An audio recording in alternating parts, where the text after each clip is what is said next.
Om Sadashiva Samarambam Shankaracharya Madhyamam Asmadacharya Paryantam Vande Guru Param Ishvaro Guratmiti Murtibeda Vibhagne Vyomavda Vyapta Dehaya Dakshinamutaye Namaha Sarva Vedanta Siddhanta Gocharan Tamagocharan Govindam Paramanandam Satguru Pranatosh Maha Om Shanti Shanti Shanti. Bem-vindos a mais um encontro sobre os Sutras Devocionais de Narada,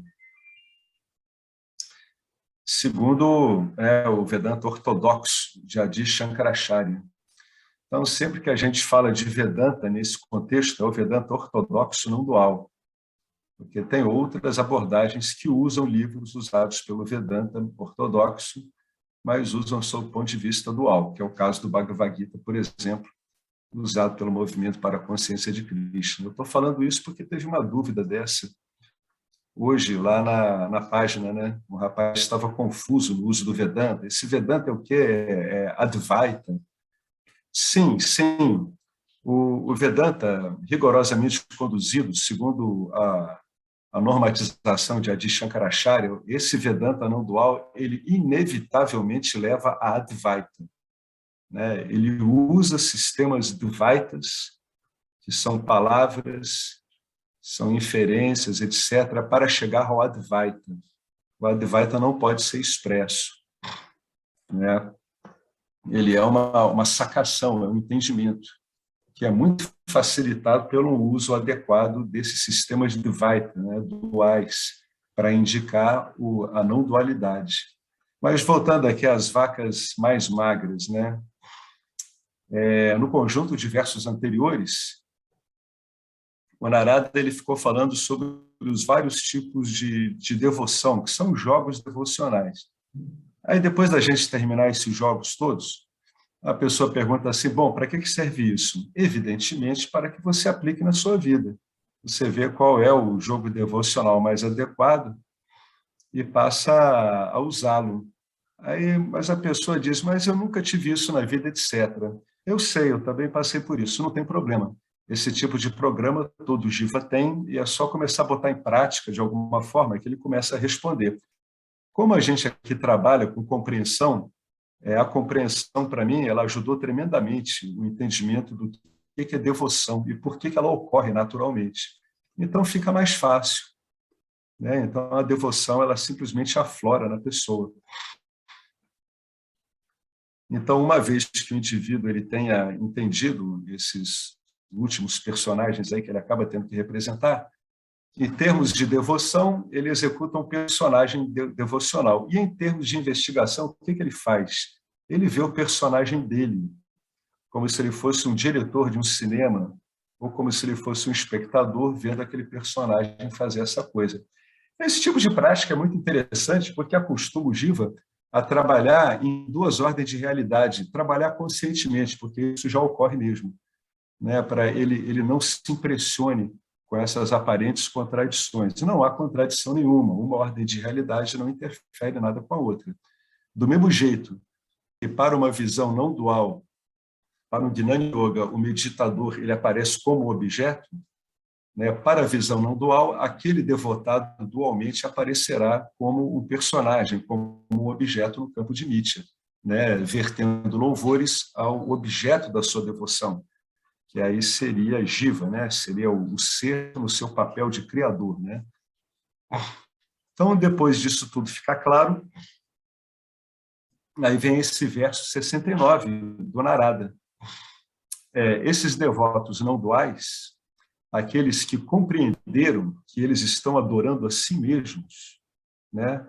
Através de si mesmos, eles tornam os lugares sagrados santos e nossas vidas auspiciosas. Eles justificam as Escrituras. Eles são o testemunho da validade das Escrituras, né? É como se eles fossem a assinatura de chancela da atualidade dessas Escrituras, de como elas são vivas, de como elas são operantes. Basta a pessoa tomar por decisão, seguir essas escrituras e ir eliminando as suas dúvidas com elas e se recalibrando de acordo com elas.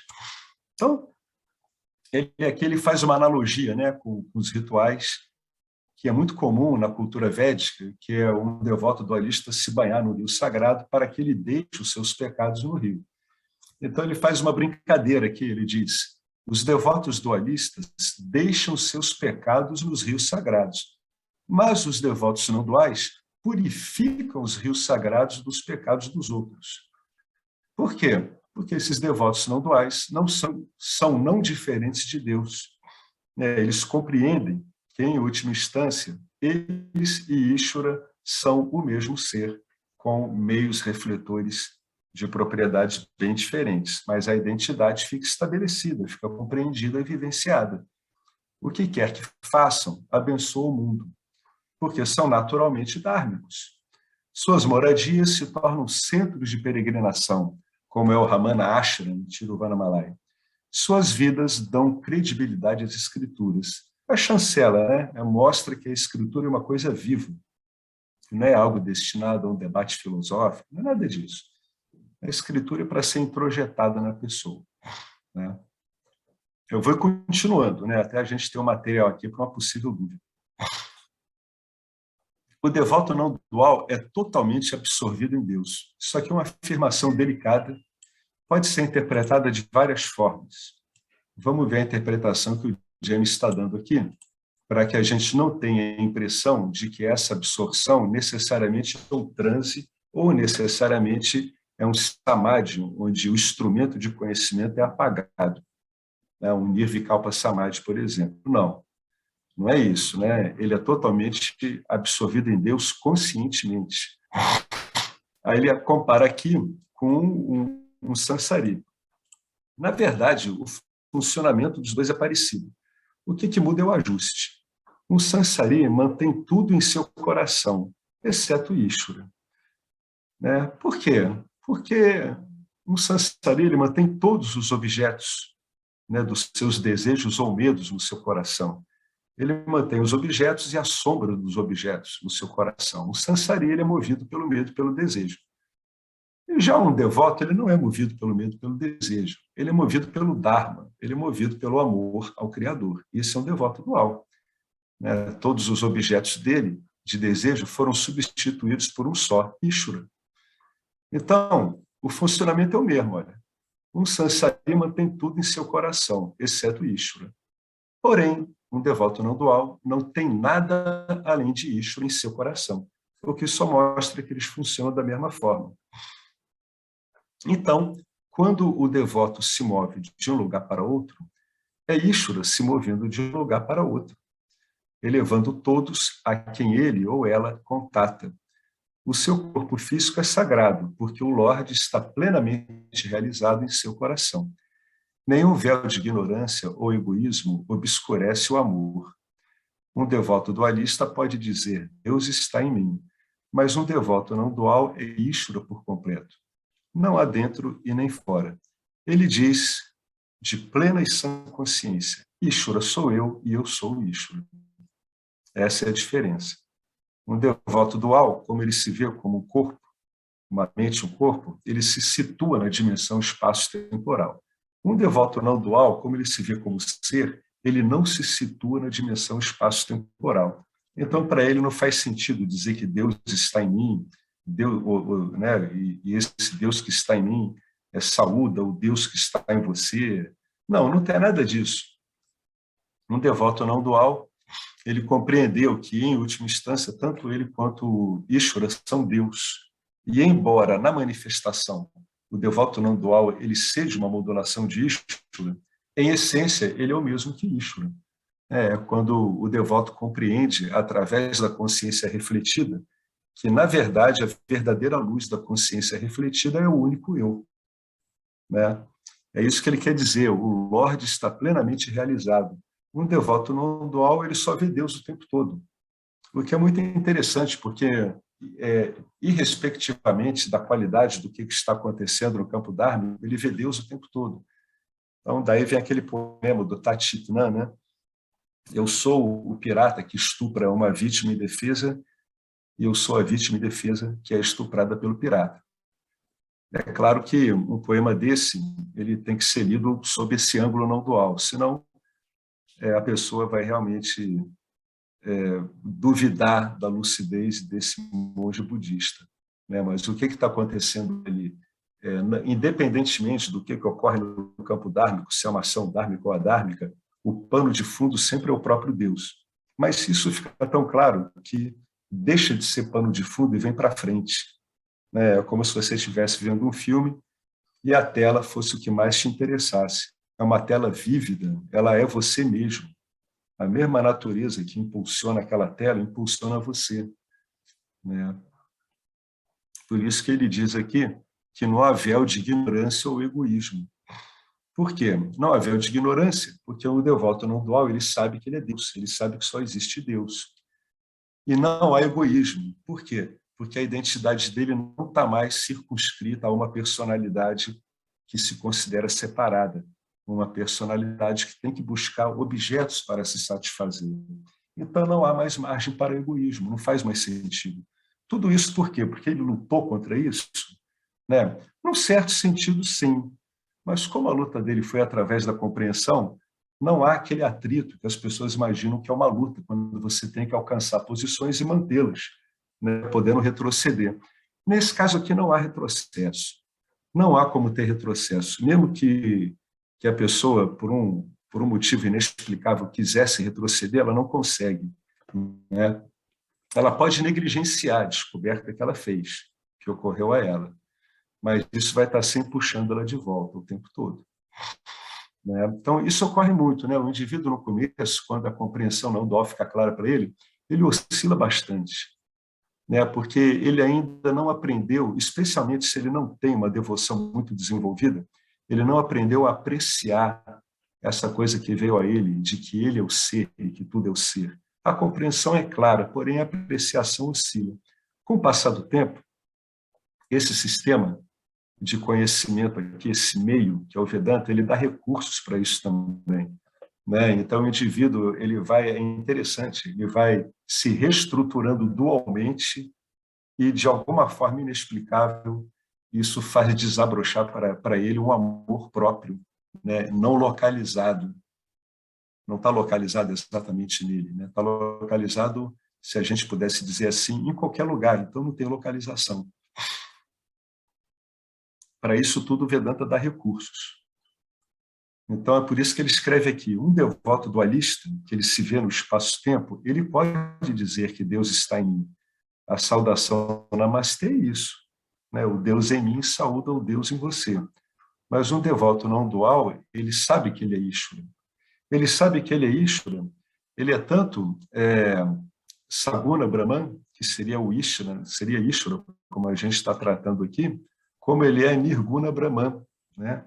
Então, ele é tanto Brahman com atributos, né, como também sem atributos.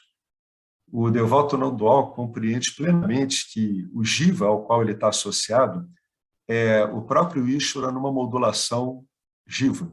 Ele é totalmente dependente de Ishvara para tudo, absolutamente tudo. E ele compreende a outra ordem de realidade, onde ele e Ishvara têm realmente um denominador comum. Então, no primeiro caso, ele está absorvido em Ishvara, como o próprio Ishvara. E no outro, ele vê que não é isso. Não há uma localização espaço-temporal para ele. Tanto o devoto não dual quanto Ishvara, quer dizer, quanto Saguna Brahman, Nirguna Brahman, são Brahman, né, puramente Brahman, ser, e transcendem completamente os gunas, não sendo afetados pelos movimentos em Nitya. São ordens de realidade que elas não têm nada de contraditório uma em relação à outra, muito pelo contrário. Por isso que ele disse que não há dentro nem fora. A ele aqui ele está fazendo uma ode, né, uma ode aqui de uma ode cerimonial, né, de prestar graças a esse tipo de vivência, quando ela fica clara. Né? A gente sempre remete aqui a uma cultura ancestral que é a védica, onde o respeito aos ancestrais, à família, às tradições, é muito forte, é muito incentivado, né? Tanto no seio familiar quanto nas próprias instituições da sociedade. Então um desses aspectos é o respeito, né? A glória que se presta aos ancestrais, começando dos pais. Então, os ancestrais dos devotos não duais ficam alegres. Os deuses, né, que são potestades de Mitya, também dançam em comemoração. E a terra é protegida por um bom mestre. Que bom mestre esse? É o devoto não dual, que sabe de si.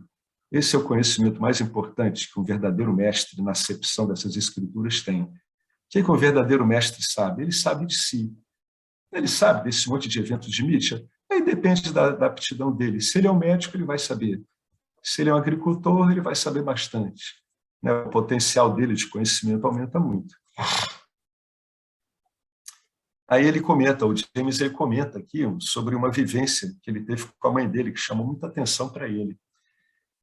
Embora minha mãe e eu, James Swartz, nos amássemos, nunca concordávamos em nenhum assunto. Ela sempre ficava desapontada comigo e sentiu-se bem aliviada quando saí de casa e fui viver por conta própria. Mas quando voltei com o conhecimento de quem eu sou, ela se tornou humilde e ela não sabia por quê e me recebeu de braços abertos, né? O meu professor, tal como um excelente pai, se desdobrava para me ajudar na vida. Eu nunca procurei reconhecimento, mas eu me tornei muito popular. Mesmo os deuses, as forças, né, as potestades que controlam os sentidos e a mente, tornaram meus sentidos mais aguçados e minha mente brilhante. E a terra também ficou feliz, pois minha vida era tão simples que eu mal me fazia notar, ao mesmo tempo que recuperava móveis quebrados e danificados, aliviando a terra da necessidade de produzir árvores.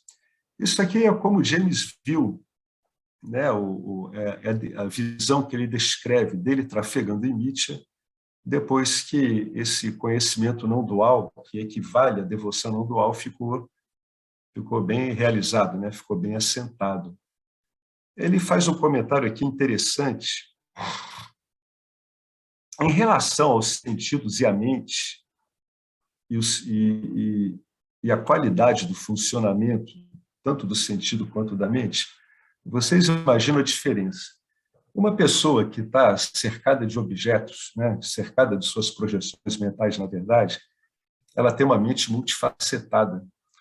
Ela tem uma mente que tem que executar várias tarefas aparentes no mundo aparente, em busca de satisfações aparentes, com vários objetos aparentes.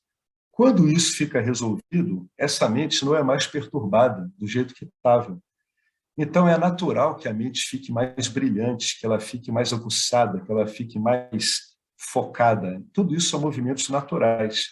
E os sentidos também, porque os sentidos não estão mais vinculados a vásanas escravizantes, a vásanas que vão usar os sentidos para reproduzir um padrão de condicionamento. Isso quer dizer o quê? Que os sentidos estão mais livres. O que eu estou querendo dizer? Que uma pessoa dessa, ela pode vir a apreciar estilos musicais que ela não apreciava, ela pode estar disponível para conversas que ela não estava disponível antes, né? Tem aquele mito, né, de que o devoto, então, ele se torna uma flauta onde o Senhor toca. O que isso quer dizer? A flauta é oca. A flauta é um instrumento musical oco. E nele é soprado ar, que é modulado como notas pelas aberturas na flauta. Então, realmente, a pessoa ela se sente, assim, como pessoa mais oca, mais vazia, menos clinchada, né? Menos agarrada com as coisas que agarravam tanto ela. Então, naturalmente, os sentidos ficam mais aguçados mesmo. Pode ser até que eles modifiquem, pode ser que algumas preferências de sabor apareçam, porque elas estavam veladas pela companhia constante das vásanas vinculativas. Vocês entenderam isso? É como se o sistema tivesse sobrecarregado. Ele simplesmente é descarregado, só isso. A pessoa ela é descarregada de todo aquele peso que ela tinha ao carregar o mundo nas costas, e o sistema ao qual ela está associado, que é um jiva, ele começa a funcionar naturalmente melhor. Necessariamente é assim? Não sei. A probabilidade de que isso ocorra é grande, é enorme. Mas é claro que uma pessoa que está dedicada ao autoconhecimento, ela nunca pode pensar nessas benesses, né? Motivando o autoconhecimento dela. A motivação dela tem que ser pura, tem que ser uma motivação de sangue puro, de raiz mesmo. Eu quero a verdade e nada mais, seja lá o que isso acarrete para mim. Essa é a verdadeira motivação. Mas tem bons efeitos colaterais, né? Jesus dizia, procurai a verdade e o resto vai ser dado a você por acréscimo. Não precisa nem se preocupar com o tal do resto, porque quem vai definir o que é resto para você é o próprio campo dármico, que vai estar livre das resistências que são colocadas em relação a esse jiva. Então, naturalmente, a gente vai colocando as coisas que cabem, né? Então, por isso que é bacana o indivíduo ter isso claro, para ele se concentrar na busca pelo reconhecimento. O resto vem vindo, naturalmente, sem esforço, né? Ninguém precisa se preocupar com isso, com esses efeitos que ele está dizendo aqui, né? As pessoas acabam recebendo ele melhor. Muitas vezes sim, outras vezes não. Tudo isso varia muito. E ele acabou encontrando uma ocupação que, ao ver dele, é bastante dármica. Aí é mesmo, né? Reciclagem e recuperação. Se o custo da reciclagem não torna a reciclagem mais cara do que a obtenção de algo feito ali na hora, então realmente vale a pena. Alguém quer comentar algo sobre esse verso 69, os 70 e os 71? Ele está falando mais das consequências, né? Especialmente no 71 e 72. No 70 e 71. Alguém quer comentar algo sobre isso aqui? Eu acho que a pessoa que está investigando, ela tem que ser um pouco cética, sabe? Com toda sinceridade, com relação a esse foguetório de artifícios aqui. Às vezes as escrituras, elas usam umas palavras assim, que são um pouco intimidadoras, né? Agora eu vivo na glória com o Senhor, é a glória de Deus. Mas a coisa é muito simples. Onde é que você encontra a glória de Deus? O que é a glória de Deus? É que você é Deus e você não é tocado pelas flutuações de Mítia. Essa que é a glória de Deus. Aonde eu encontro a glória de Deus? Você vai encontrar a glória de Deus fazendo um nididhyasana, né? Conferindo o que você é em relação àquilo que você aparenta ser. É aí que você vai encontrar a glória de Deus. Essa é a glória de Deus que eles falam. É essa eterna afirmação da eterna consciência que nós somos sempre presente, sem ação, sem envolvimento com Mítia, não afetado em nada por Mítia. Essa é a glória. Quem faz nididhyasana encontra a glória de Deus o tempo todo. Cada hora que ele se recentra, ou se ele permanece centrado, ali está a glória de Deus. Essa é a glória de Deus. Né? Então, acho que as coisas são mais simples. Tem uma monge budista chamada Tenzin Palmo, de origem inglesa, que ela tem um comentário tão engraçado sobre isso, ela tem uma historinha. Ela disse que uma vez, ela e o amigo dela, um monge também, né, que ela conhece já desde os primórdios, que ela foi lá para o templo budista, né, onde ela se aperfeiçoou tudo, eles foram levar um grupo de iniciantes para recitar uma escritura no topo de um morro. Aí, com aquele equipamento todo, né? É um local numa visão extraordinária, aquele monte de guirlandas budistas, as bandeirolas, aquele clima assim de que realmente você está num grande vazio de vásculas vinculativas, etc, etc. Aí o amigo dela começou a ler a escritura, e algumas escrituras budistas são muito pomposas. Elas são mais pomposas que as vedânticas, que eu acho bem sóbrias. Aí, uma hora, ela disse que o amigo dela parou de ler, olhou para a cara dele, para dela, e eles se entenderam e começaram a rir. Aí ela disse assim, gente, olha só, isso é muito simples. Às vezes, ela dizendo, né, para as pessoas, eu acho que a linguagem dessas escrituras intimida as pessoas, né, porque a coisa é mais simples do que você pensa, é a sua própria natureza. É claro que, do ponto de vista de um jiva condicionado, você realmente parece um tesouro, mas lembrem daquele comentário, né, daquele sábio, acho que é o Ashtavakra, né, que para um iluminado, para um desperto, uma grama de ouro e uma grama de merda de corvo é a mesma coisa. Então é aquilo ali mesmo. né? Eu gosto dos comentários do Astavaca, eles são muito crus, ele era muito cru, né? Então, agora, do ponto de vista do Giva, realmente é uma glória. Está vendo que você não está misturado com nenhum desses infernos mentais e sensoriais nos quais a gente se mete, fundamentalmente por uma questão de desenho e ignorância mesmo, de Maia. Né? Então, por isso que eu acho legal, acho bacana ali esses comentários que o James coloca aqui, né? Mas é evidente que tem um pouco aqui de fritura de sardinha, né? Parece que está temperando demais o peixe. A coisa é muito simples, mas é bacana, dá para entender que para algumas pessoas realmente o cara olha desse jeito. Mas a coisa é muito simples, é você no seu dia a dia, né? Você, na sua experiência diária, você se encontra nessa experiência como você mesmo. Né? É muito inesperado, muito bonito e muito simples. Mas realmente tem que ter um pouco de cuidado ao lidar com esses elogios rasgados, né? Acho que às vezes intimida. Eu já fui muito intimidado por muitos anos com isso aqui, né? Depois eu vi que isso aqui era um modo só de falar. Eu só queria comentar isso. É que me lembra aquele só um detalhe, me lembra aquele ditado budista, né? Antes da iluminação, eu racho a lenha, acordo de madrugada, levo a lenha, tá frio pra caramba, eu esquento a lenha e faço o meu caldinho de aveia. Depois da iluminação, tá frio pra caramba, eu acordo cedo, racho a lenha, boto aquela lenha para pegar fogo, esquento o meu caldinho de aveia. Então, em termos de mídia, você só vai estar mais inteirado disso como você mesmo. Mas, aí, fundamentalmente, a vida das pessoas não modifica assim, né? Muitas modificam, mas a grande maioria não, a ponto de ser um desconhecido. Lembra que o Dayananda, quando ele andou pela Índia, ele ficou perplexo ao ver a quantidade enorme, gigantesca de donas de casa que estavam realizadas? Estavam realizadas como? Numa sociedade machista. Ó, sociedade indiana, gente, ela é machista, patriarcal pra caramba. Ela leva a mulher na rédea curta, mulher é para ficar em casa, é para servir a sogra. A coisa é bem firme ali, sabe? Não tem muitos devaneios para as vontades pessoais das mulheres, mesmo hoje em dia.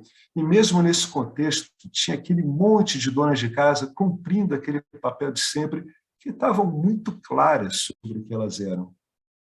Só para a gente não criar expectativas, né, em cima desses louros, né, que aparecem, né, essas guirlandas. É bonito, mas a coisa é muito simples. Quem ia falar que eu interrompi? Desculpe.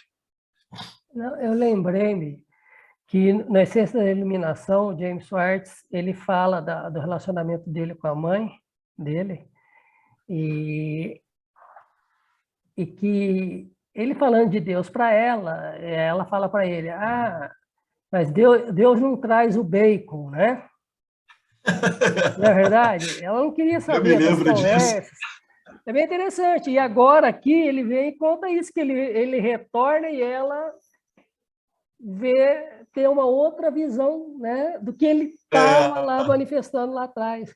Então, eu achei interessante isso daí, você vê. E outra coisa que também me ocorreu é o seguinte, não adianta realmente a gente querer ficar fazendo proselitismo, ficar pregando para ninguém aí, né? Não adianta. E automaticamente, que nem o professor diz, as pessoas, a gente não tem que se preocupar, porque as pessoas que não têm que ficar nas nossas vidas, elas vão saindo mesmo. Elas vão saindo. De um jeito ou Eu de outro, elas notei saem. isso, tá? Você não tem que fazer força nenhuma, mas como que eu vou fazer? Tem que ficar agradando os amigos e tal. Automaticamente elas vão desconectando, né? Isso não quer Exatamente. dizer eu continuo com o mesmo carinho por um monte de amigos aí, entendeu? Mas realmente as conversas, né? Os interesses vão mudando mesmo. É isso aí. E Mudam. ninguém é melhor que o outro por causa disso. Cada um está numa fase, né? Num estágio. Só isso. Acho que é bom deixar isso aí claro. Exatamente. É isso aí mesmo. Ô, É Alex, exatamente isso. Só um detalhezinho, Betânia. Eu me lembro que o James disse assim, a mãe dele disse assim, Deus não traz o bacon para casa. Ele disse, não, Deus é o bacon. A senhora não entendeu. Exatamente, O bacon é isso, o próprio exatamente. Deus aparecendo na Deus sua é o casa em bacon. forma de bacon. Oi, Betânia. Fiquei pensando aqui, né, assim, nessa frase dele Oi. também. O James muitas vezes fala, né, que ele era muito rajásico, e de repente tem isso da mãe dele, né? E daí quando ele volta, talvez ela nem tenha olhado aí para o conhecimento, mas volta de uma maneira mais satírica ali para casa, né? E isso é real, isso é algo mesmo fazendo a sopa ali de aveia tal, mas você faz de uma outra maneira, né? Então é perceptível aí, não que você se tornou algo diferente, mas em Nietzsche é perceptível que a mente mudou e um pouco isso. Acho que isso não tem muita volta assim, né? Não tem volta. Eu acho até que, por um tempo, o Giva, dependendo da potência das vacinas dele, que estão sob cheque aí, né? Elas estão sob cheque quando a coisa ficar clara. Elas podem até durar um tempo, né? Pela inércia e pela força. Aí, aparentemente, dá a impressão de que o indivíduo está voltando, mas não, ele nunca está voltando. O pano de fundo desse conflito com ele é sempre o que ele é mesmo. Ele nunca mais esquece disso. Né? Mas aí depende muito dele, né? Do quanto ele investe na investigação. Mas não volta. E algumas vezes dá efeito que algumas pessoas notam, outras não. Quem está sensibilizado acaba reparando alguma coisa, mas a grande maioria das pessoas está interessada em outras coisas, né? É uma questão de interesse. Não é que seja algo melhor ou pior, né? Tudo tem seu papel na manifestação. É uma questão de afinidade, é como o Marcelo falou. Né? Você continua em contato com as pessoas, mas não do jeito que ocorria antes. Né? Não com o grau digamos assim, de simbiose, né? Que antes ocorria.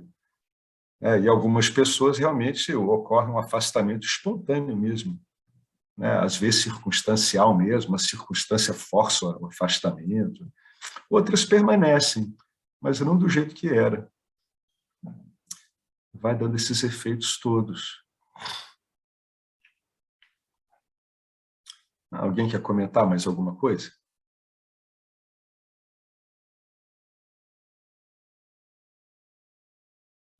Bom, eu vou avançar aqui. Oi, Celiane.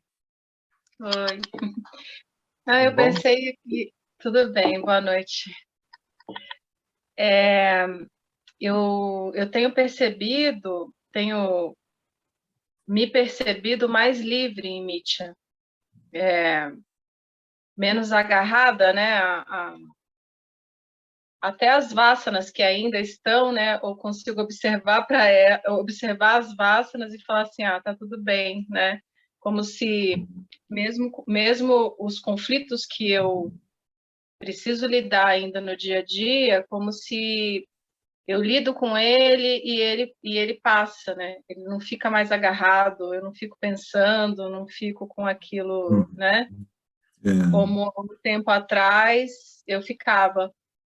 É bem sutil, assim, mas é muito interessante que quanto mais eu assimilo e, principalmente, quanto mais tempo, né, durante a semana eu consigo dedicar à investigação, mais eu percebo isso, que é como se passasse mais rápido. Tudo, não mais rápido, mas como se as coisas não tivessem intensidade que tinham, sejam elas boas ou ruins, né? Tá tudo mais ou menos estável, assim. Aí mesmo que eu entre em alguma coisa, é muito rápido voltar, né? Olhar de fora e falar, opa, não, né? Entrei aqui, mas já consigo ver que não é isso. É o resultado da investigação, né? Agora demora um tempo, né? A pessoa tem que insistir mesmo, né? Para isso começar a ficar mais fácil, né? Mais fluido, como você está falando. O Ramana, ele dizia que a única semelhança entre um sábio e uma criança é que ambos não retêm nada, né? Não tem retenção. É o que você estava descrevendo aí, né? Não retém. É como se as vasanas perdessem o grude, né? Não tivesse aquela cola, né, que fica agarrada na pessoa. A pessoa tenta tirar, não consegue, vai tentar tirar, se suja toda. As vasanas vão perdendo essa característica mesmo. O engraçado é que elas continuam, vê se não é assim, elas continuam funcionando do mesmo jeito, né? Mas elas não aderem. É a identificação que acaba, né? Vai acabando. Então, aí que você vê que a Vassana, ela realmente não é nem do Jiva. Por isso que, no ponto desse, a pessoa ela descobre que a Vassana é do campo dármico, não é do Jiva. Né? Na verdade, não tem Jiva, sob esse ponto de vista, né? Você vê um monte de Vassanas que, na verdade, não são pessoais. É isso que fica claro, né? Não dá para dizer que elas são pessoais, elas são programas que vão baixando do campo do corpo causal, encontram, né, uma chave de recepção, como se fosse chave fechadura, e roda. Mas o fato delas não aderirem e, na verdade, continuarem as mesmas, mostra que, na verdade, nunca houve vínculo mesmo, né? Nunca teve um vínculo. O vínculo era dado por outra coisa, que é a identificação com o corpo-mente. Isso aí é que possibilitava que as vasanas fossem tomadas como pessoais. Né? Mas é legal, né? É bacana, dá uma impressão de que a pessoa está mais vazia, né?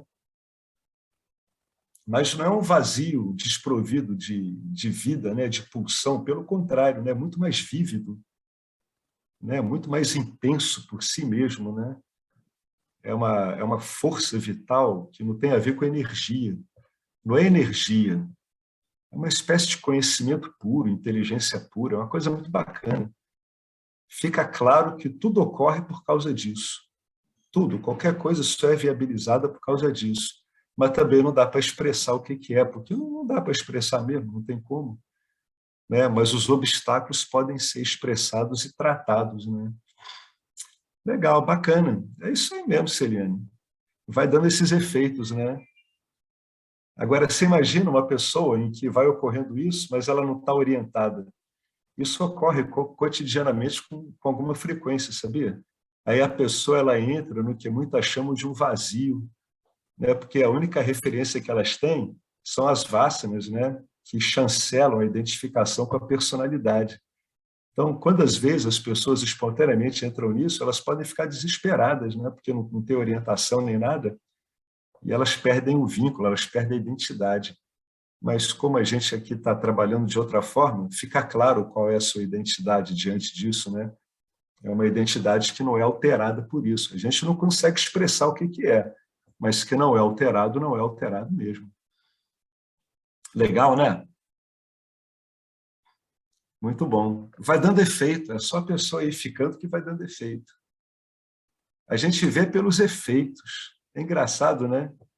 Em Mitchell, você nota tudo pelos efeitos. A gente nunca sabe exatamente o que a gente chamaria de saber de algo, né? Você vê pelos efeitos. Aí você vê, caramba, é isso mesmo, olha o efeito que está dando. Pô, olha como é que está mudando. Aquilo me incomodava tanto. Aquilo está a mesma coisa, eu não. Né? Mas aquilo funciona do mesmo jeito, é igual. É a mesma vacina, o mesmo funcionamento, só que não tem aderência.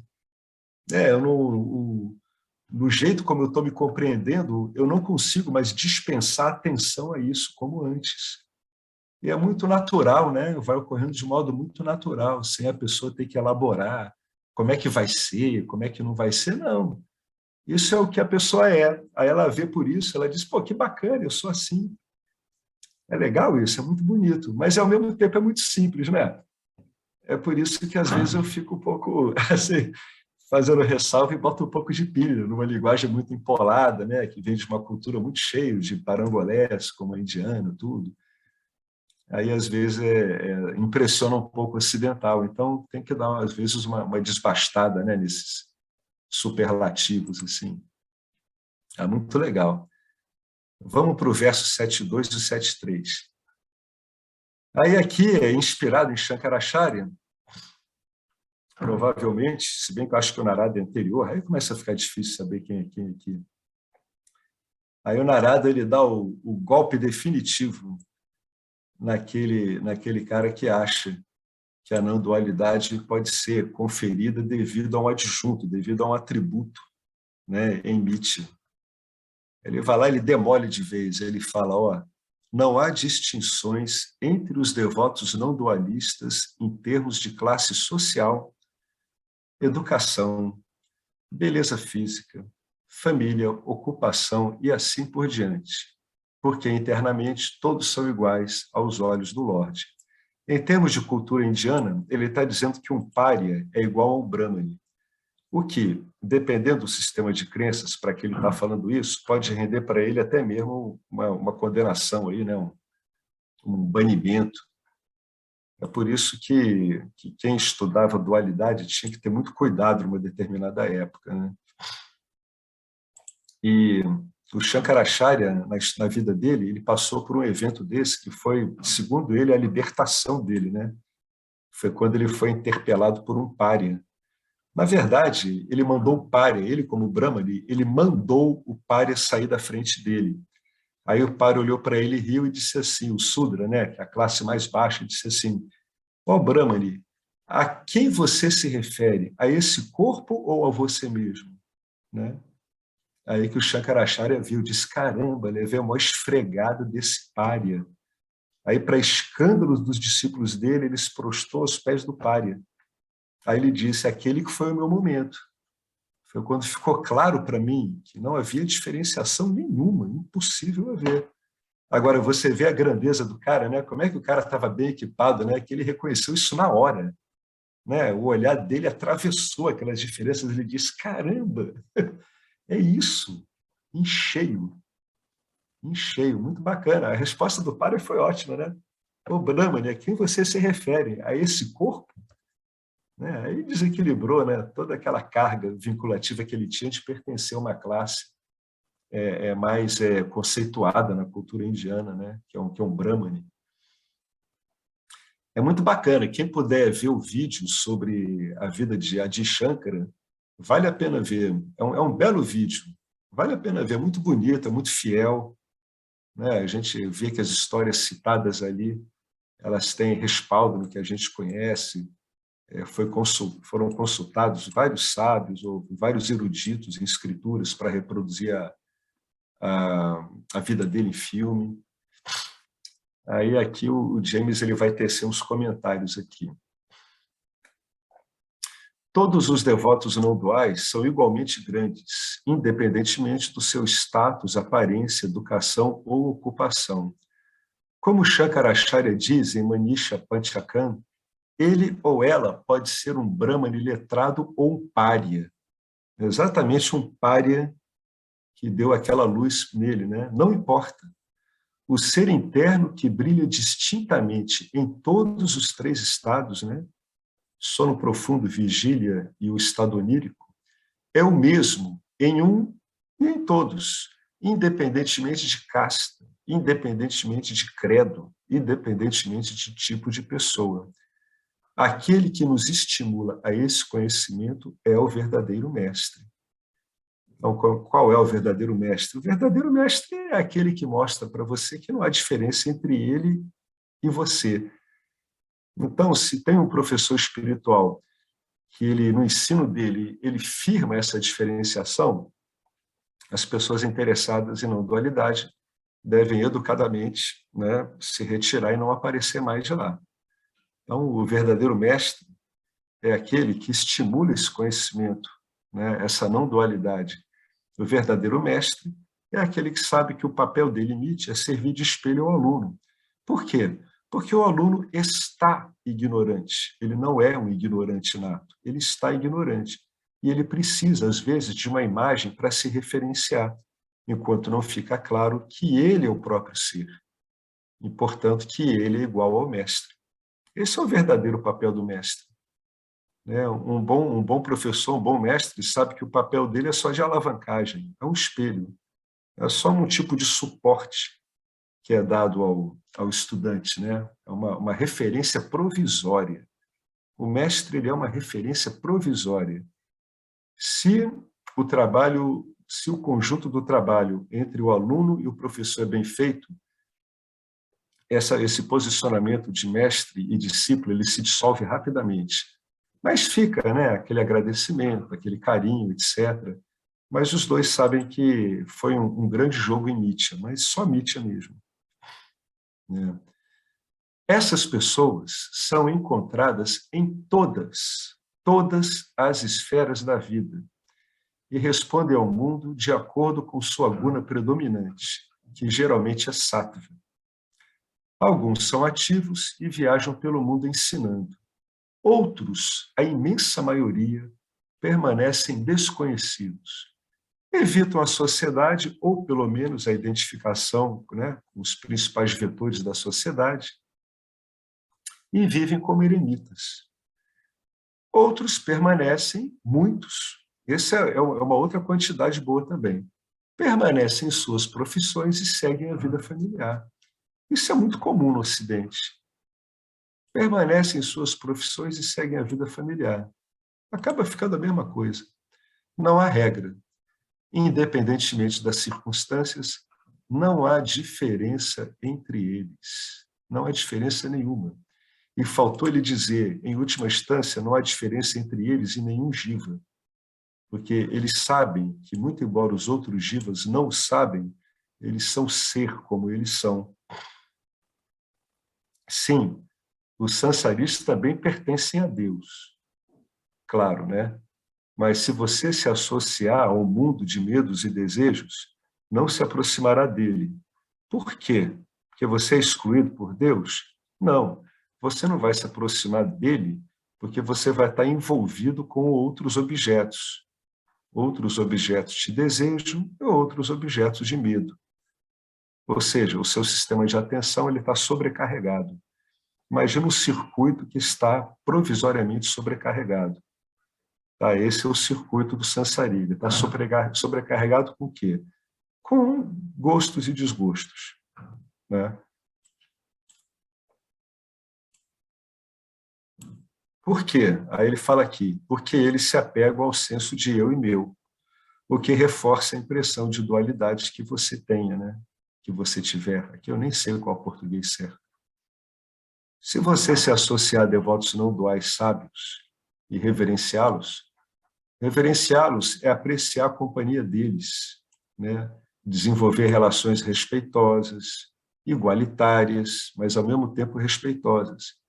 Você estará adorando o ser e ficará cada vez mais imerso na compreensão e amor do ser. Você vai sendo tomado pela atmosfera.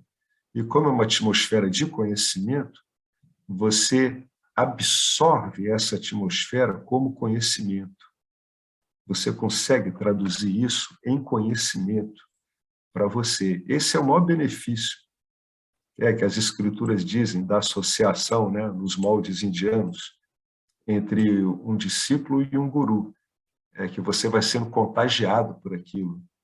Apoiado pelo conhecimento, apoiado pelas instruções, você fica permeável, fica disponível para ser assimilado por aquela atmosfera satívica e, dentro dessa atmosfera satívica, o reconhecimento de que você não é, né, aquilo o que você achava que era. Né? Você acaba se entendendo como o conhecimento puro, o conhecimento em si, o puro conhecer. Por isso que ele bota aqui, na compreensão e amor do ser. As expressões de amor e compreensão do ser, como elas ocorrem em Mítia. Você vai ficando imerso nisso. Na verdade, você vai aprendendo por uma espécie de osmose. Né? Claro que tem que estar amparado no Gnana, no Bhakti também, no Karma, mas é como se você fosse cada vez mais absorvido por aquela atmosfera e transformasse aquilo ali tudo em conhecimento. Você é alavancado por aquela atmosfera. Os sutras seguintes, eles encerram o ensinamento. Pois é, isso aqui é importante a beça. Eles dão algumas dicas de bom senso aos devotos dualistas, particularmente investigadores que estudam as escrituras querendo se livrar do senso de separação. Então, particularmente investigadores que estudam as escrituras com uma meta. Essas dicas, elas são dicas para que você não atrite com o campo dármico, nas suas formas adármicas. Então, o bom investigador, ele evita o adharma, porque o adharma vai trazer encargos para ele que vão prejudicar a investigação dele. Por isso que ele está falando que é bom senso. O que é o bom senso na vida cotidiana? É exatamente isso, bom senso. Lembra quando a mamãe falava para a gente? Não se mete com gente que não leva para lugar nenhum, que fica jogando o tempo fora, porque você vai ficar que nem eles. E fica mesmo, porque eu já passei por isso. Se você fica envolvido com um monte de gente que não quer nada, você acaba não querendo nada. Então, a sua vida passa um tempo sendo jogada pelo ralo, né? Não tem jeito. Então, é dica de bom senso. Lide de um modo favorável com o campo dármico, de modo que você não se complique, né? De modo que você não estimule rajas e tamos vinculativos. Isso que você acabou de falar aí, com quem anda, né? Isso também se aplica na questão do que tipo de informação que você consome, né? De tipo televisão, mídias, comunicação, no sentido de que você precisa fazer uma reprogramação, entendeu? Tanto nas amizades, vamos dizer, nas associações, e não só na associação pessoal, mas esse tipo de informação mesmo, porque se você ficar consumindo lixo, vai te dificultar da mesma maneira, né? Vai. O macete que eu tenho é o seguinte: qualquer informação de qualquer fonte é suspeita. Qualquer uma. Eu trato assim. Qualquer informação de qualquer fonte é suspeita. Qualquer uma.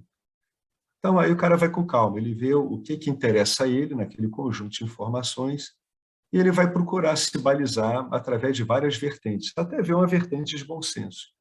Mas eu suspeito de todas as informações, todas elas, qualquer uma, de qualquer origem. Eu acho que o ser humano, na verdade, a guerra interna dele, ela se transmite a essa sociedade. E o que a gente tem é uma guerra de informações. Então, é como que nem quando você está em guerra mesmo. Quando você está em guerra, a primeira vítima é a verdade, né? Porque os dois lados eles jogam com as informações para perturbar a organização do adversário. Então, a informação ela é conteúdo em mídia. Então, nesse caso aqui que a gente está falando especificamente, seria uma dica de bom senso a ponto do conteúdo não perturbar o trabalho da investigação. É como eu vejo aqui, né? Ver o que o conteúdo o cara está querendo, né? Porque conteúdo é projeção, né, Marcelo? Conteúdo o conteúdo decorre de um corte no objeto ao qual você está prestando atenção. O conteúdo depende da epistemologia que é usada. É uma pena que as pessoas não estudem tanta filosofia hoje em dia. O conteúdo depende fundamentalmente do que você quer. Né? O cientista, ele quando vai estudar alguma coisa, ele dá um corte naquele universo. Quero estudar isso. Então, ele tem critérios para cortar. E ele tem critérios para depois avaliar se o corte dele foi razoável ou não, conforme a demanda dele. Né? É assim que se estrutura o conhecimento. Se o corte dele puder ser, né, avaliado por outros, aí você entra no método científico. Se não, aí você entra numa ausência de método, que pode gerar uma série de confusões piores do que o consenso acadêmico. Então, esse assunto da informação ele é delicado, né? Ele tem sido usado de modo ostensivo. Eu estimulo as pessoas a lerem sobre isso. Quem tiver interesse sobre isso, leia sobre guerra híbrida. Guerra híbrida, eu não gosto de fazer esses comentários aqui na aula de Vedanta, mas às vezes tem que fazer. Guerra híbrida ela foi idealizada por um tenente-coronel dos fuzileiros americanos, genial. Esses caras são muito inteligentes. Não estou querendo dizer que eles usem a inteligência dharmicamente, não. Estou querendo dizer que muitas vezes eles são diabolicamente inteligentes, mas demais, né? Então, vale a pena o indivíduo, hoje em dia, estudar um pouco de guerra híbrida, porque uma das etapas da guerra híbrida chama-se de guerra semiótica, que é a guerra em cima do significado dos fatos. e, posteriormente, até mesmo a construção de fatos, de acontecimentos que vão receber a semiologia adequada. Então, esse assunto da informação ele é delicado, né? Eu não consigo ter um critério muito claro, a não ser só depois de muito estudo em cima de um tópico específico, sobre qual é a fonte adequada naquele tópico, qual é a fonte adequada para outro tópico. Eu prefiro tratar os tópicos pontualmente e não como de modo geral, né, generalizante. Mas isso é a posição que eu tenho, né? Eu vejo pessoas que trabalham de outra forma. Mas, fundamentalmente, as dicas de bom senso aqui, elas estão vinculadas ao bom desempenho do seu nididhyasana. Em termos práticos, o que isso quer dizer? Isso quer dizer dicas de bom senso que vão deixar sua mente satívica. É isso que ele está querendo dizer. Dicas de bom senso que vão deixar sua mente apta, disponível para o nididhyasana. E nós vimos uma linguagem um pouco mais rebuscada, um pouco acima, aquela coisa lá, né? O Sarva Priyananda gosta muito de dizer isso. O que é a glória do Senhor? Ora, bolotas, a glória do Senhor, naturalmente, é você, porra. Seria o que mais, além de você mesmo, né? Então, essa glória do Senhor, né, que você pode reconhecer como você mesmo, que é o resultado do cultivo de uma mente satívica, né, através dessas dicas que ele vai dar. Essa glória que você vai encontrar no Nididhyasana, e essa glória o quê? É você. Nunca se esqueça disso. Que glória é essa que as Escrituras falam? Todo Vedanta ele é sobre você, sobre eu. Todo ele é sobre nós, jivas, que não somos jivas. Ele está todo voltado para isso o tempo todo. Não é uma escritura voltada a potestades, não é uma escritura voltada a outra coisa, a não ser um jiva humano.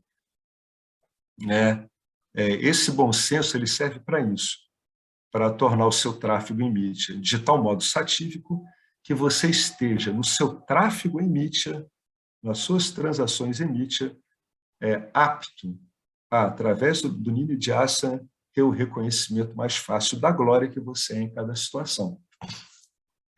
Então, o primeiro que ele fala aqui, não discuta. Não discuta. Este bom conselho destina-se a alertar os investigadores para oferecerem sua sabedoria apenas quando solicitados. Então, como é que o Marcelo usa o termo? Sem apologias, sem proselitismos. Sem proselitismos. Não seja um prosélito, muito menos de uma escritura. É muito desagradável. Tanto que o Bhagavad Gita ele é enfático. Não deixe, tome providências, evite que os sábios abalem as mentes dos ignorantes. Tome providências, não deixa isso ocorrer.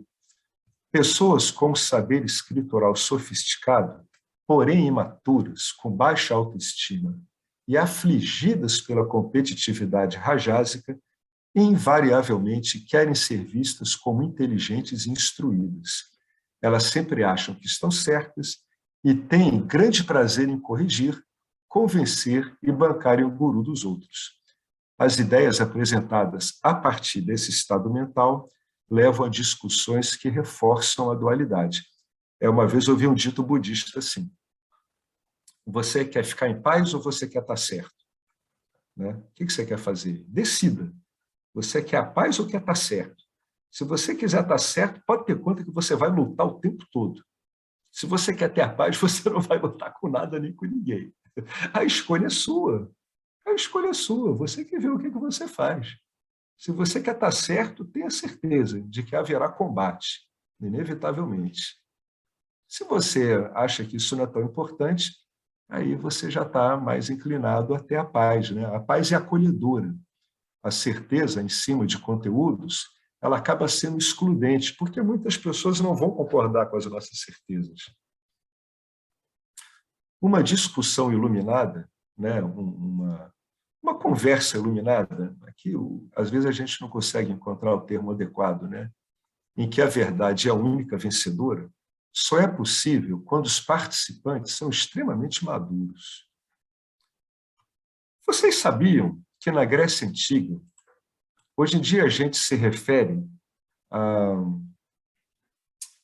Tem uma figura que veio da filosofia grega, que a gente hoje em dia usa de um modo muito pejorativo.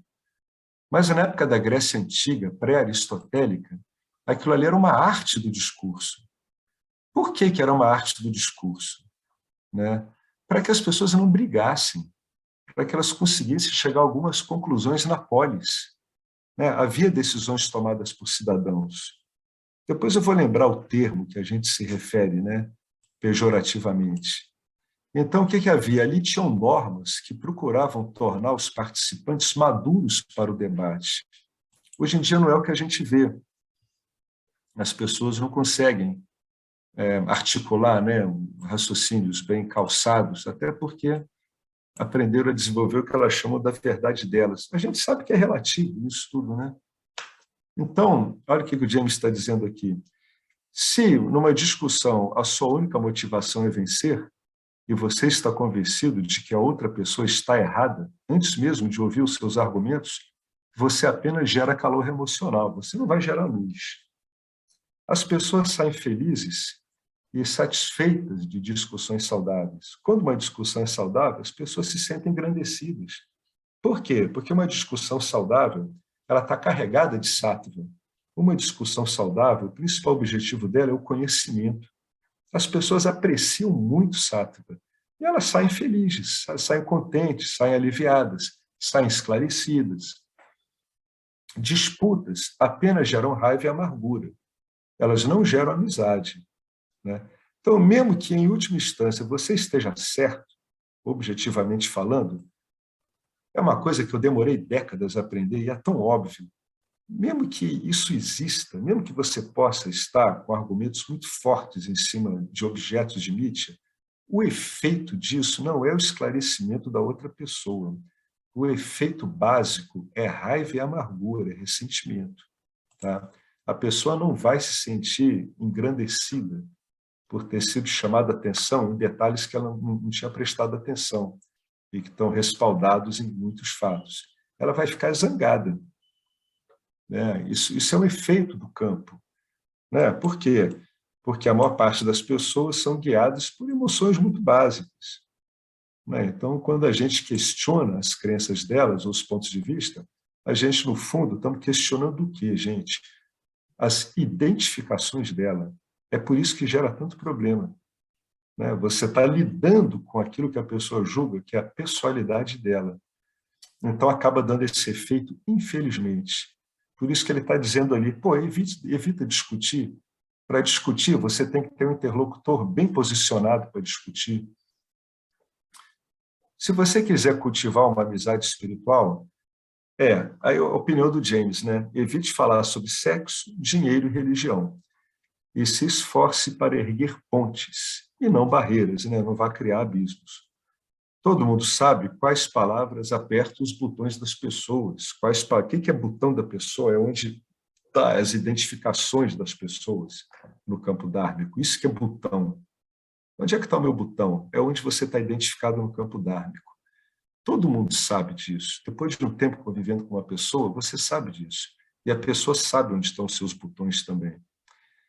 Evite apertar esses botões, e priorize as palavras não ameaçadoras.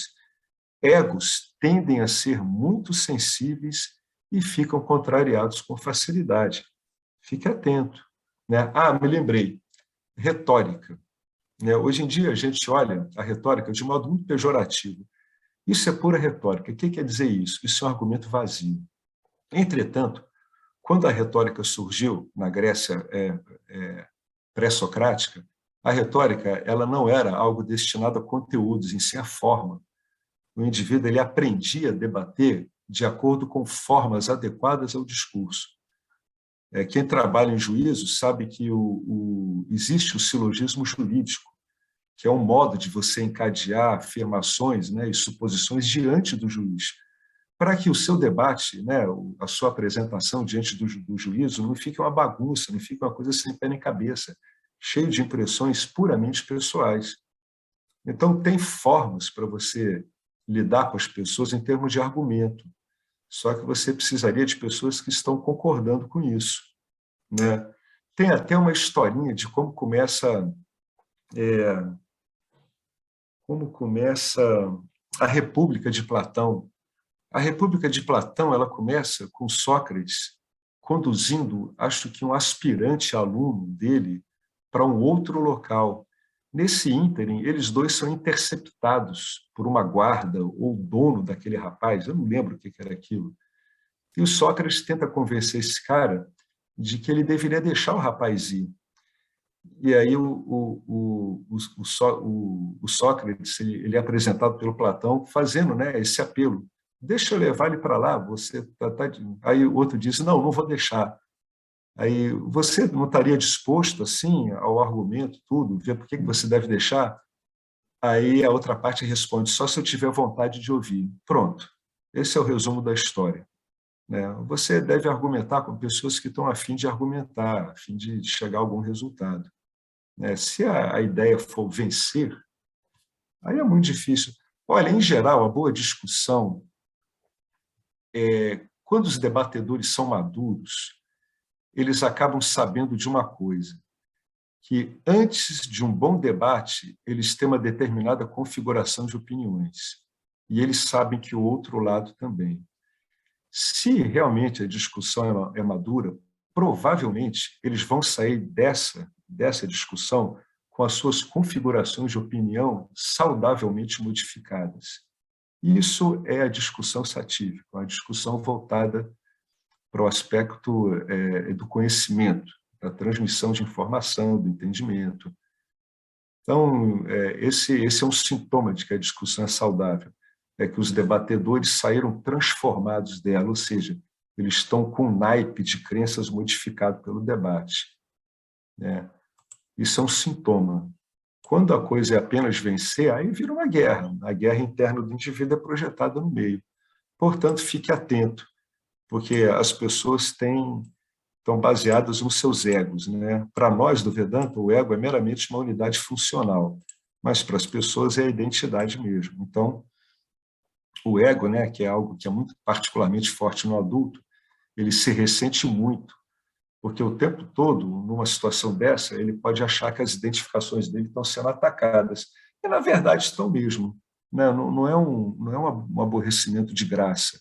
O que é de graça é essa identificação com uma coisa tão sensível. Aí ele vai dar aqui a dica para você ter um bom aproveitamento na investigação. Na verdade, tudo isso aqui é para que o indivíduo não perca tempo debatendo no satsang. Satsang não é para você ficar debatendo opiniões.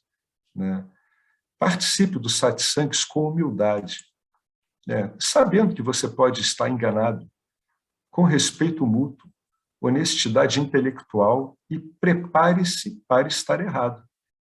Fale com calma, sem emocionalismos, e dê a outra pessoa a oportunidade de falar sem interrupção. Não se distraia planejando uma contra-argumentação, enquanto a outra pessoa ainda está falando. Esse é o bom ouvir, é o modelo ideal de Shiravana. Você ouve desimpedido de suas contra-argumentações. Se você não estiver seguro do seu posicionamento, esteja disposto a discutir o assunto mais tarde. Deixa para lá, deixa para o momento apropriado. Não expresse ideias sem fundamentação. Se você vir que uma discussão está gerando controvérsias, é melhor abandoná-la, mesmo que a outra pessoa fique achando que ganhou. O controle da fala, Vaktapas, é uma das práticas espirituais mais importantes, é mesmo. O controle da fala é uma virtude chamada contenção, que trabalha a nível mental ainda. Ela previne a manifestação mental da confusão. É fundamental essa contenção verbal. Eu só entendi a importância disso muito tempo depois. Isso é fundamental. Se você não tem contenção verbal, você perturba tudo. Então, o controle da fala ele ocorre no intelecto sutil. O intelecto sutil ele detecta que vai ocorrer uma fala, mas não está bem ancorado. Ou então ele detecta que vai ocorrer uma fala num ambiente não apropriado. O que ele faz? Ele se abstém. Ele se abstém por causa de quê? Por causa do bem do campo dármico. ele se abstém de criar um conflito que ele está vendo que é previsível. Por isso que o James disse aqui, ó, se você vê que tem uma discussão, em vez de estar gerando conhecimento, está gerando controvérsia, deixa essa discussão para lá, se concentra na sua investigação. O que é a investigação? Eu consigo abandonar essa discussão? Olha como é que tem material aí. O conteúdo dessa discussão, ele tem importância para mim mesmo? Eu sou uma consciência ilimitada, pura, eu sou a própria consciência. Por que eu estou me agarrando nisso? O que será que está? Qual o valor que deve estar por trás disso? Será que eu estou querendo estar certo? Por que eu estou querendo estar certo? Eu sou ilimitado. Por que eu quero ter algo a meu favor? Eu não tenho nada contra nem a favor. Tudo está em mim. Você tem muitos recursos para explorar as investigações. Aí, numa situação dessa, que haverá uma discussão chata, você vê a sua glória resplandecendo nela, inclusive tomando a atitude adequada. Olha que bonito. Está vendo como é que é bonito? Você começa a carregar o campo dármico de beleza. É isso que você vai fazendo. Então, numa linguagem empolada, você está florindo o campo dármico, né? Em vez de estar enchendo ele de espinhos, esgoto, arame farpado, você está enchendo ele de flores. Pessoas argumentativas, cheias de opiniões. Cheia de opinião ainda vai. Agora, quando você vai debater com a pessoa com ressentimento, é muito perigoso. Você tem que respeitar muito as pessoas. Muito respeito, muita consideração pelas pessoas. Né? Além da iminência de criar um conflito, tem a iminência de magoar a pessoa desnecessariamente, fechando uma porta que poderia estar aberta posteriormente, numa situação proveitosa. Né? O problema do ressentimento é esse, é que a porta pode fechar e fica muito tempo fechada. Pessoas argumentativas, com essas características, estão por toda parte. Mesmo se você disser que é um dia quente, quando a temperatura está altíssima, elas vão fazer de tudo para discordar. É um programa, pô. Posicionar-se de forma contrária tem início logo cedo, quando uma criança começa a se individualizar. E muitas vezes, infelizmente, torna-se arraigado. Vira um sistema de identidade. Você diz sim, eu digo não. Lembra que tinha um personagem do Maurício de Souza, que era um japonesinho, que dizia não para tudo? Né? Ele era um não. Entretanto, caso você for mesmo se comunicar com pessoas acostumadas a discordar, aí ele vai dar um macete. Ó, isso aqui é um truque, é mais um truque em Maia. Você vai desarmá-los como? Expondo o seu posicionamento através de perguntas. Elas acharão que você é humilde e que pode realmente estar disposto a se comunicar. Quando eu pergunto, quando eu coloco o meu posicionamento através de perguntas, eu estou, na verdade, pedindo para a pessoa, perguntando para ela se ela está chancelando aquilo. É como se dissesse assim, o que você acha disso? Você concorda com isso? Não é assim?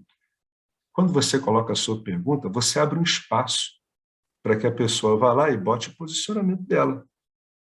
Então, isso aqui é um truque que ele está dando. Mais um truque no nosso jogo de ludibriar Mítia e poder escapar com uma carga satífica razoável, em vez de ficar chafurdando na lama, né, uma lama de esgoto, que tem lama que é muito boa, mas essas aqui, né, cheias de discussão, são um problema grave e insolúvel.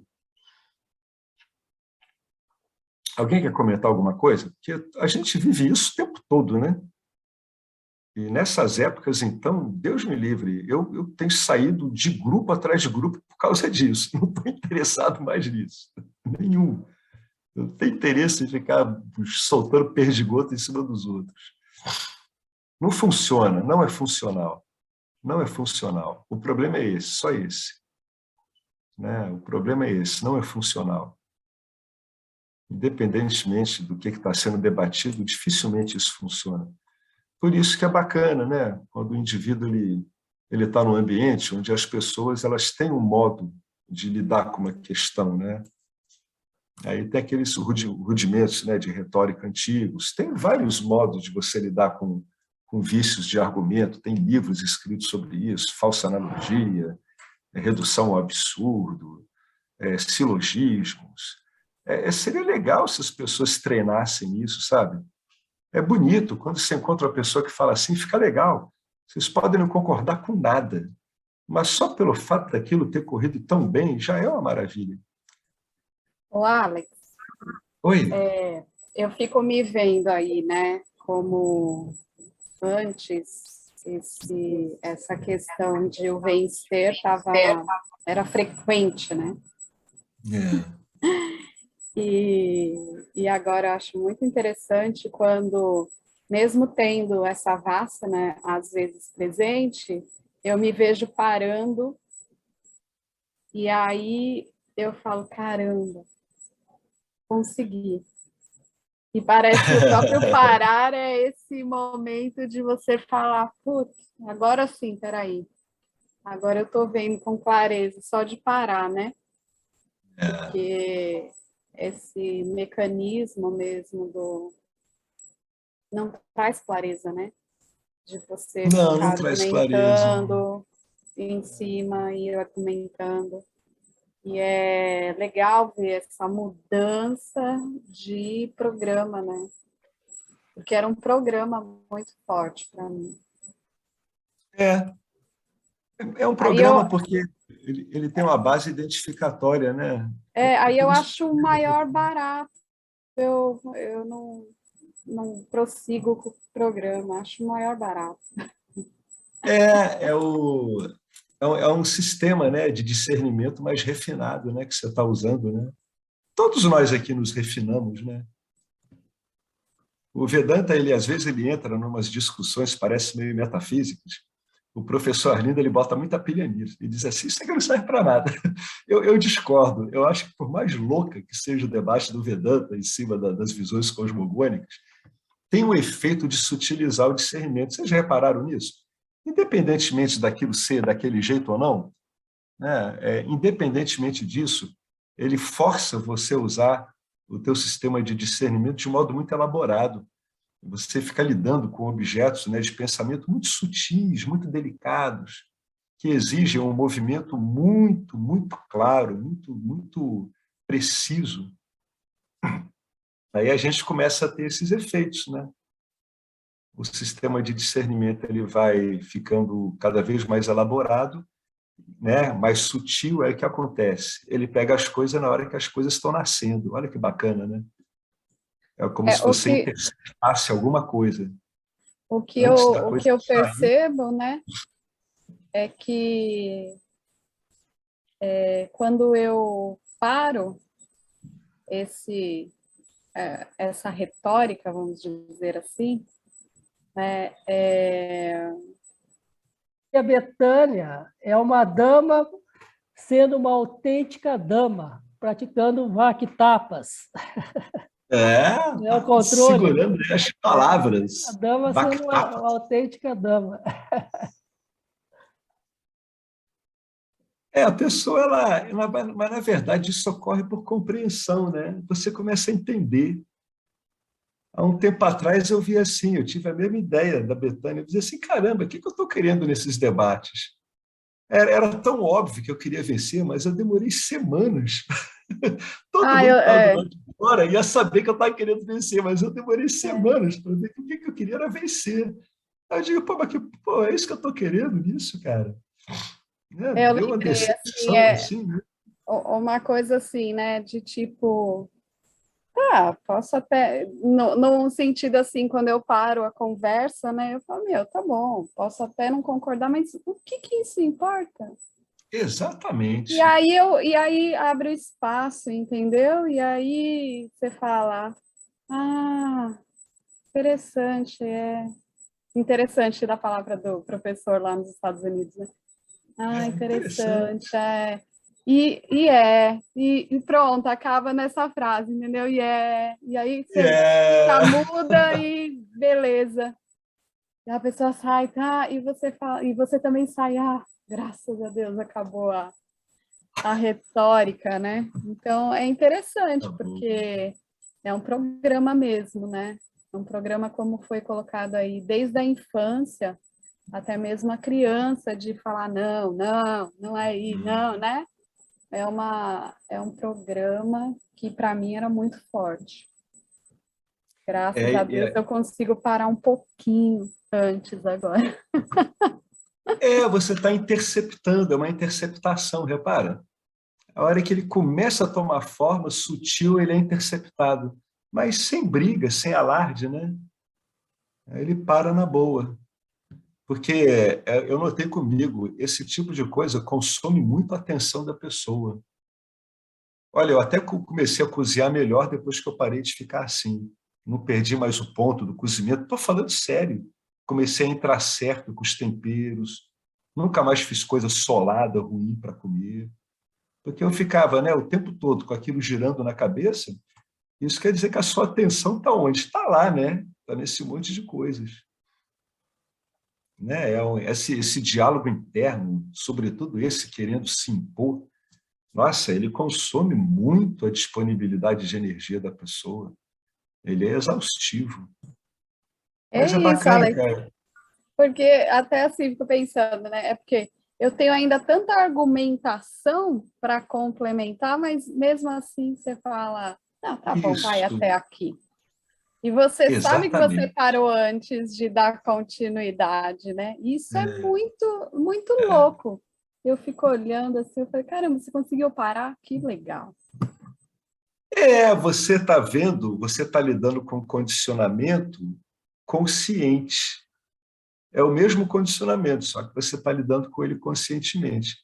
Por que você consegue lidar com ele conscientemente? Porque você não está mais identificada com ele. Isso que é legal, né? Se você tivesse identificado com esse condicionamento, parar teria que parar na marra. Não sei como é que seria isso. Isso não dá certo, né? Você consegue parar sim, porque a identidade já foi parar em outro lugar. Porque é como você falou, né? Cartucho você tem, né, para queimar, né? Mas para, né? Como se você estivesse descarregando uma metralhadora, tem um monte de balas e você para. Diz, não, chega, tá bom. Isso não vai adiantar nada, não é isso. Né? A coisa é assim, não é isso. A compreensão é engraçada, né? Você simplesmente descarta dizendo não é isso. Você não se detém no conteúdo da coisa, né? Você só compreende que não é por aí. Aqui Mestre, qual o segredo, qual, qual o segredo da sabedoria? O discípulo pergunta. Aí o mestre responde: não discuta com idiotas. Aí o discípulo fala: discordo, mestre. Mestre, concorda. É por aí mesmo. É rápido desse jeito. Perfeito, exatamente isso. Né? Não vai gastar a sua bufufa com essas coisas porque não leva a nada. Alex, Opa, boa noite, Henrique. boa noite. Arganarás. Arganharás. Arganharás, né? Arganharás. Fala. A princesa aí falando. Ô, princesa, boa noite. Está falando aqui da princesa há quanto tempo? Pois é. Acho que uma dica aqui interessante que funciona não tão só para esse negócio de discussões, para muita coisa, é se pergunta quais são minhas reais intenções. Isso é ótimo. Perfeito. Qualquer coisa que você queira, não tão só nesse negócio de conversa, que realmente que também, como você colocou, né, é um gasto de energia absurdo. Você perde energia à toa, mentalmente, etc, etc. Mas eu acho que esse negócio de quais são minhas reais intenções, você pode aplicar não tão só para isso, para ganhar uma discussão ou não, mas para qualquer outra coisa. Quando você está meio tomado por algum pensamento ou alguma coisa, uma base, né? Você se pergunta quais são minhas reais intenções de que eu estou querendo fazer isso, né? Aí você sabe que as reais intenções são normalmente egoicas. E aí você sai desse. Todas as intenções são, né? Aí você sai desse negócio do fazedor, né? Aí você percebe que tem um fazedor, porque aí tem uma intenção, e blá, blá, blá. Aí pelo menos para mim, funcionou bem, né? Funciona muito bem. Quais são minhas reais intenções? Isso é o ideal, né? Porque quando você encontrar suas reais intenções, Se a coisa fica repetindo e você continua a investigar, você vai encontrar os valores que você está usando, né? O ideal é esse ponto aí que você falou, né? Se chegar até esse ponto, está ótimo. Aí você pega o funcionamento ali na raiz, como é que ele é, né? Por isso que é aquela coisa da sinceridade, né? O indivíduo Isso, ele tem que ser isso. sincero com ele mesmo, não tem jeito. É. Aí você pega na raiz essa vasa, não, qualquer coisa, essa tendência, pega na raiz mesmo. Aí você começa a Isso. ver, você pega ela aí na raiz, a minha intenção é porque eu quero ganhar, minha intenção por isso, minha intenção por aquilo. Aí você está vendo, aí começa a se desfazer o negócio, né? Pelo menos para mim funciona bem. Exatamente. É, Exatamente. é, Exatamente. Você Aí você começa a desfazer a coisa. começa a poupar energia, né? Porque e você começa a dedicar. Outra vez eu estava vendo, eu não sei onde que eu li, não sei, e acho que isso está muito certo, de que esse processo de autoconhecimento requer muita energia. Então, toda a energia que você poupa é muito bom, né? Porque requer uma energia, foco. Então, Perfeito. Sim, sim, requer então, mesmo. então, por exemplo, você entra na discussão, assim como você coloca, de qualquer assunto trivial, banal, etc., com pessoa que também não tem, né, não está aberta, etc., é um gasto de energia enorme, né? E aí você se dissipa. Eu não sei, não me lembro onde que eu li ou escutei, e faz todo sentido. Você tem que poupar toda a energia para o único que você tem que fazer é auto-investigação. Então, isso é uma coisa muito interessante. A gente dissipa muita energia, né? Mental, né? Certamente, que é a maior, né? Então, acho que isso é muito importante, você poupar energia para o que interessa mesmo, né? É porque você tem um desgaste do foco muito grande, né? E na autoinvestigação e na devoção, você precisa de muito foco, né? E se você fica pulando entre vários objetos, conteúdos, é natural, a sua atenção e o seu foco eles se espalham, né? Acaba servindo a um outro tipo de objetivo. Eu não acho certo, não quer dizer, eu não acho errado, mas a pessoa tem que ver o que ela está querendo. Eu lembro que o Adyashanti, que é aquele apontador direto budista, que eu gosto muito dele, ele disse que ele sempre foi muito bitolado assim no budismo, desde muito novinho, era budismo e corrida de bicicleta, que ele era meio tipo um atleta de competição, né? Aí ele foi, aí realizou ali, ficou legal, aí a coisa deu um ótimo efeito colateral nele, parará. Aí um dia perguntaram para ele assim, mas como é que é quando você conversa com outras pessoas que não têm interesse em nada disso? Aí ele disse assim, não, eu tenho muito mais facilidade para conversar sobre qualquer assunto com qualquer pessoa do que antes. Aí ele disse assim, aí ele completou e disse, mas eu não ligo muito. Eu falo sobre tudo, converso sobre tudo, mas eu não dou muita importância a isso. Como quem dissesse assim, se isso vai descambando por uma coisa mais séria, eu tiro meu corpo fora, lógico, não tenho interesse nisso. Mas ele disse que ele ficou bem mais sociável. Para algumas pessoas, o autoconhecimento deixa elas muito mais sociáveis, muito mais.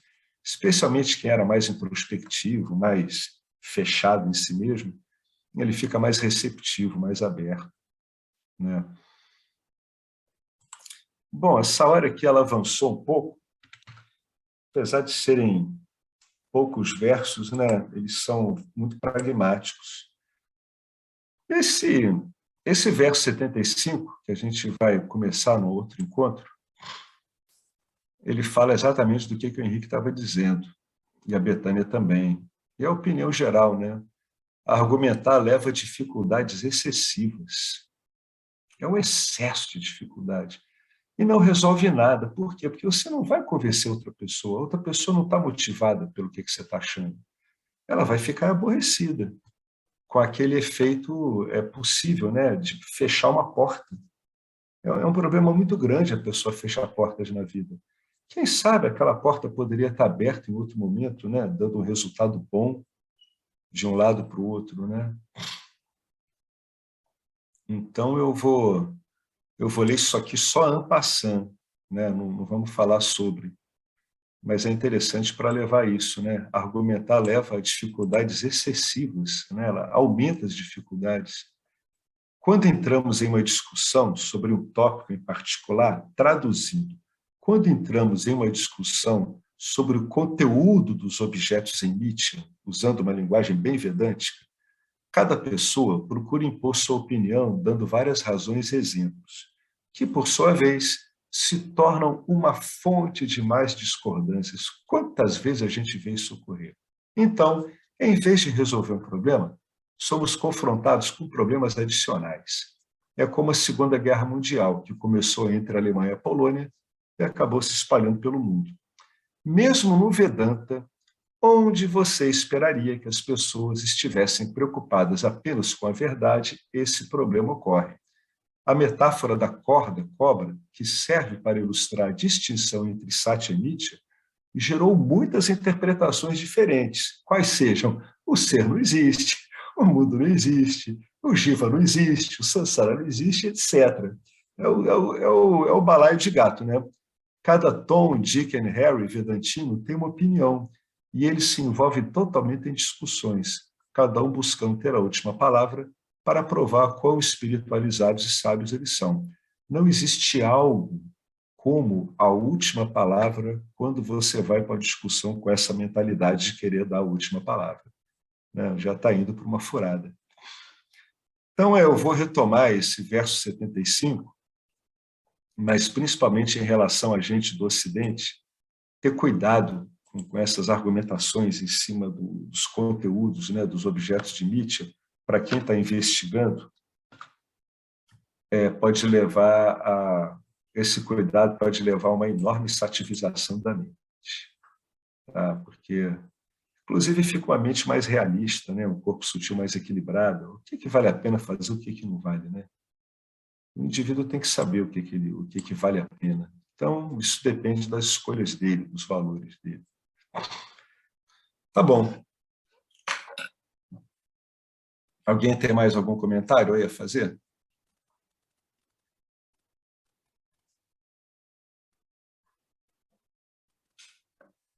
Então, é isso aí, gente. Vamos lá, Marcelo. Om Purnamada Purnamidam Purna Purnamudachyate Purnasya Purnamadaya Purnameva Vasishyate. Om Shanti Shanti Shanti.